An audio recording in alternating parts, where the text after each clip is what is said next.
Ете, на линија веќе имаме Марија Богатиновска, ви споменав на самиот почеток дека ќе зборуваме со неја, таа инаку е Едуино амбасадор и ви реков не грижете се ако не знаете што е тоа, затоа што Марија ќе ни објасни.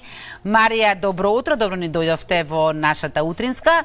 Ова Едуино амбасадор убаво звучи во секој случај, иако не знаеме што значи, ќе ни објасните подоцна, но прво сакав Марија да ве прашам она со кое што со нашите гледачи дискутиравме денес, а тоа е што вам најмногу ви недостасува од времето пред короната и на приватен, а секако и на професионален план како наставничка во Основното училиште Никола Карев од Пробиште, така?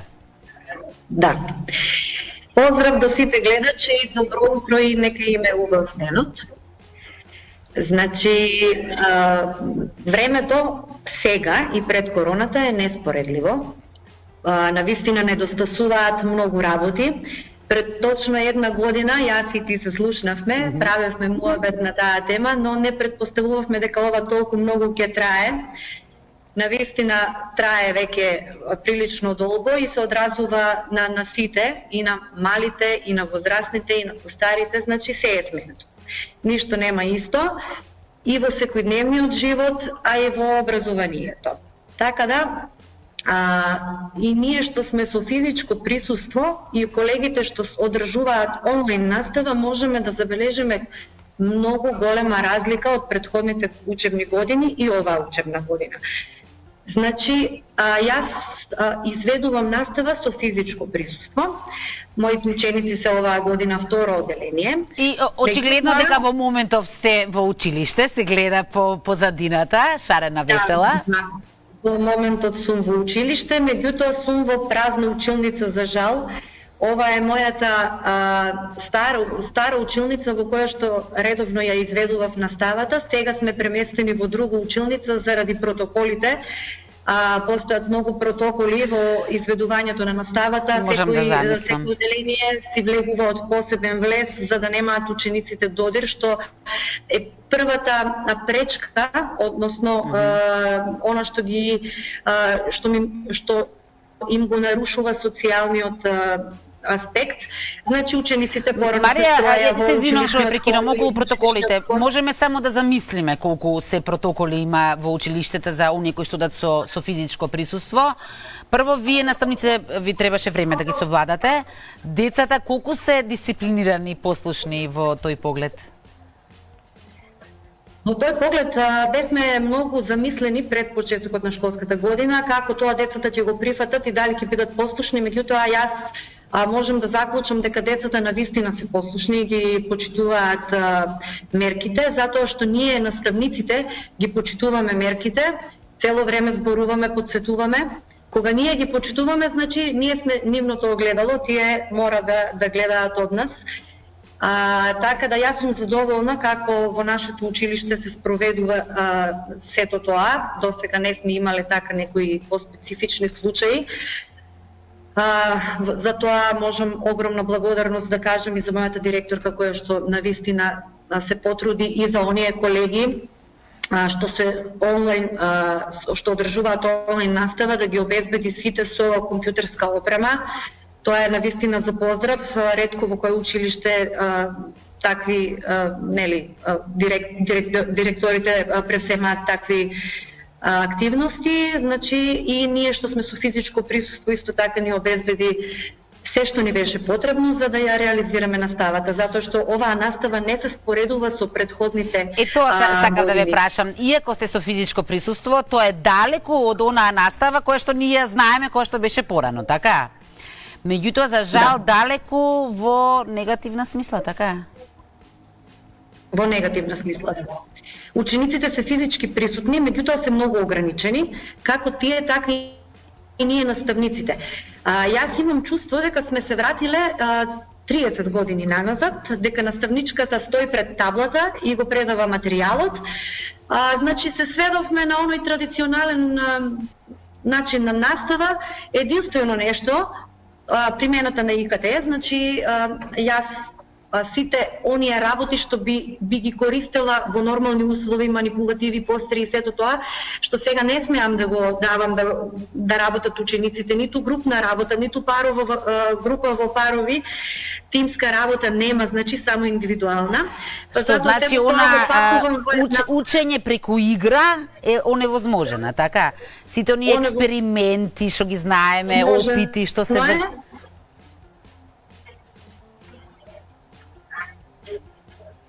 Експерименти пак се спроведуваме, значи тоа не го изоставувам во никој случај, меѓутоа тоа е само од карактер демонстративен. Значи учениците мора од далеку тоа да го следат. Некогаш им давам, нели, самите тие да пробат, меѓутоа сето тоа е многу покомплицирано. А најлесен прво начин треба да се дезинфикува се, па со рукавици. Доцни тонот ќе замолчам, да. Затоа презентациите што ги изработуваме ние наставниците и си ги разменуваме, значи имаме многу добра комуникација, посебно ние во групата во второ оделение. Секој што ќе направи презентација си олеснуваме работата, а си ги споделуваме материјалите и тоа преку проектор, преку компјутер може учениците да го доловат. Ете конкретен пример, кога сме учеле за пари, за монети, за банкноти, учениците ги цртале парите, сега тоа не може, значи мора преку презентација да им се прикаже.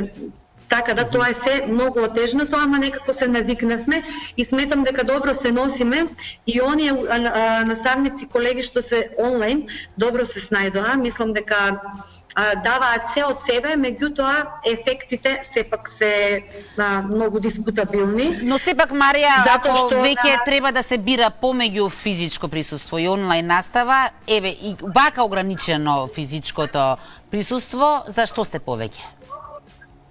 За физичко присуство, секако. Сепак тоа е поефективно, затоа што јас веднаш гледам, ако некој ученик се исклучи на момент и почнува да размислува за нешто друго, го праќам. А се случува многу тоа, нели? Се случува, да, се случува да им избега вниманието, сепак тие се, нели, мали деца, па и на големите, што се во пубертет посебно. Па и на уште поголемите им се случува. Што е онлайн, да. Тие навистина имаат проблем со мотивацијата на учениците, како одминува времето, значи на наставничките совети го дискутираме тоа, дека на почетокот на годината, особено оние помалите од 4, 5, 6 оделение беа многу активни, значи не можеа дури да ги замолчат учениците колку многу сакаат да го искажат своето знаење, а сега се забележува значителен пат во тој дел. Јас сум во комуникација со повеќе колеги од други градови, истата констатација за жал и кај нив. И јас ги разбирам во потполност учениците, затоа што не е лесно 4, 5, 6 часа да седат пред екран и да гледаат, да слушаат само глас. Сега наставниците знам дека се трудат да им споделуваат преку шер скрин различни презентации и други материјали, видеа и се трудат се од себе, меѓутоа тоа не е тоа. Се случува на часот тие да се допишуваат, да стануваат до тоалет, до кујна и така натаму, тоа значи не е споредливо. Меѓутоа сепак е нешто во однос на ништо, ако оставиме, нели, да пропадне оваа година. Добро кажано. Марија, ајде сега главното, поради кое што ве поканивме, а тоа е да ни објасните што е тоа Едуино Амбасадор. Вака сега, пред да кажам што е Едуино Амбасадор, сакам да кажам што е всушност Едуино. Може и така. Едуино, така, е еден портал или колективно подобрување на образованието преку креирање на иновации. Тоа е проект, значи, на Смарт-ап лабораторија, која што се грижи за подобрување на повеќе аспекти од општеството, така кризата со COVID-19 не го одмина и образованието, па така вредните дечки од Смарт-ап, што ќе ги поздравам во овој момент, пред се Александар Лазовски, еден млад професионалец, неговата соработничка Моника Ризовска, што макотрпно работеа со нас цело време, ни даваа насоки и според мене тие се пример за млади луѓе како треба да функционираат и да газат јако во животот. Значи тие го имаат проектот, тој е поддржан од владата на Обединетото кралство. преку амбасадата на Велика Британија во Скопје и секако е со поддршка на Министерството за труд и социјала, Министерството за образование и наука и Бирото за развој на образование и УНИЦЕФ. Колку што знам, вие всушност изработувате видеа, така, кои што учениците ги користат како дополнување на наставата. Ова се настана како Да. Значи ова беше како привремено решение, меѓутоа се виде како многу корисно, па така проектот се продолжи за и наредниот период да може она дигитална библиотека да се потполни. Сега моментално беше во една меѓуфаза, така да не се објавуваа некои видеа, меѓутоа ги охрабрувам колегите да снимаат, да потполнуваат, за да тоа прерасне на вистина во една комплетна дигитална библиотека што може да служи и во иднина, например, кога имаме ученици што се отсутни подолго време, имаат здравствени проблеми или било што, може исто така да користи и на приправниците, оние студенти на педагошки факултет што се во завршни години можат многу да учат од тие часови. Така да Ние во позадина, Марија, бидејќи сте на училиште, не гледате од дома, додека вие говоревте сега, отидоа некои инсерти од вашите видеа. Некои изгледат како туторијали, така? Да. И секако што разбрав, вие за да ги изработите, како што бака изгледаат доста креативно, ги користите и вашите деца на помош, така? Вашите собствени деца. Да. И имате изработено до сега 33 вакви видеа, така? Да, беа 33, сега во меѓувреме снимав уште неколку. На кои се теми ги фаќате, Марија? Сите теми, значи сите предмети. Јас имам буквално по секој предмет снимано часови. А примате ли она што се вели нарачки од децата? Наставнички ми треба на таа тема, малку ми нејасно.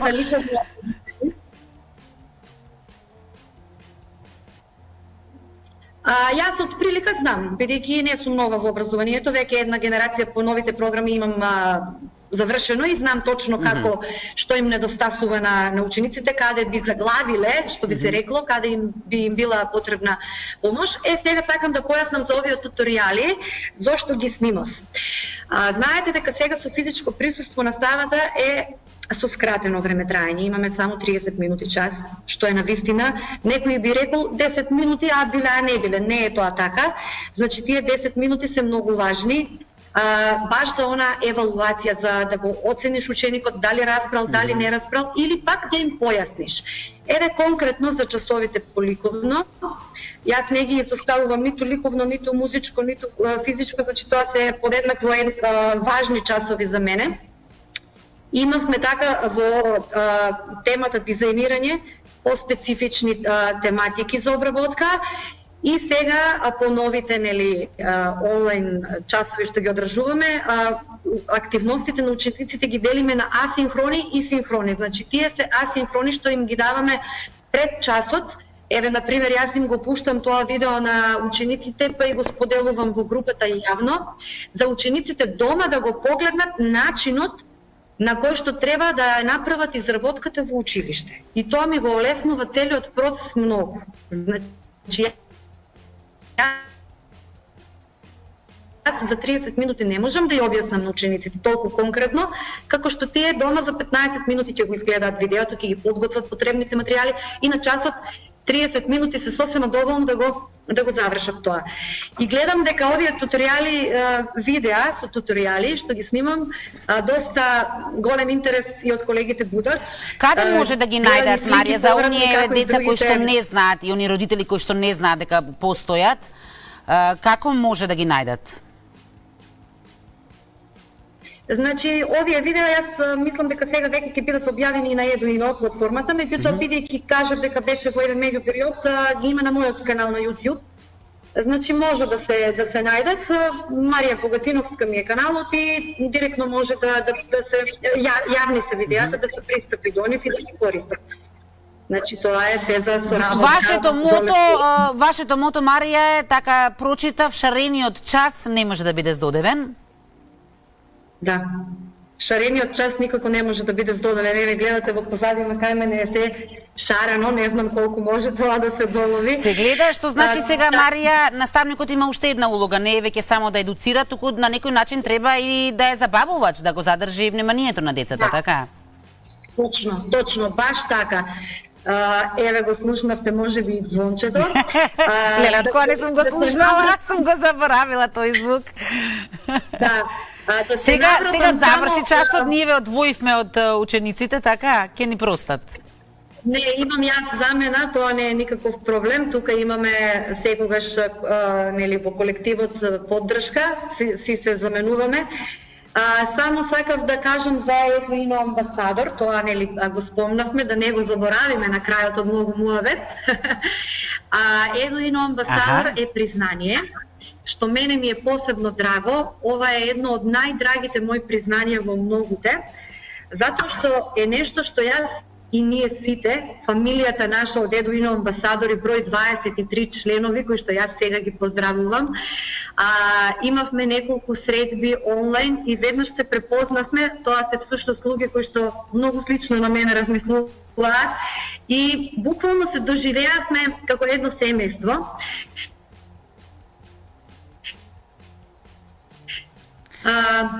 Значи, што е битното овде? Битното е дека ние не сме имале конкурс да снимаме часови за да бидеме за нешто признаени. Тоа сме го правеле од љубов, сме работеле едноставно да дадеме некаков придонес во воспитно-образовниот процес комплетно. И сте го искористиле сето свое знаење што го имате, така? Да. Да.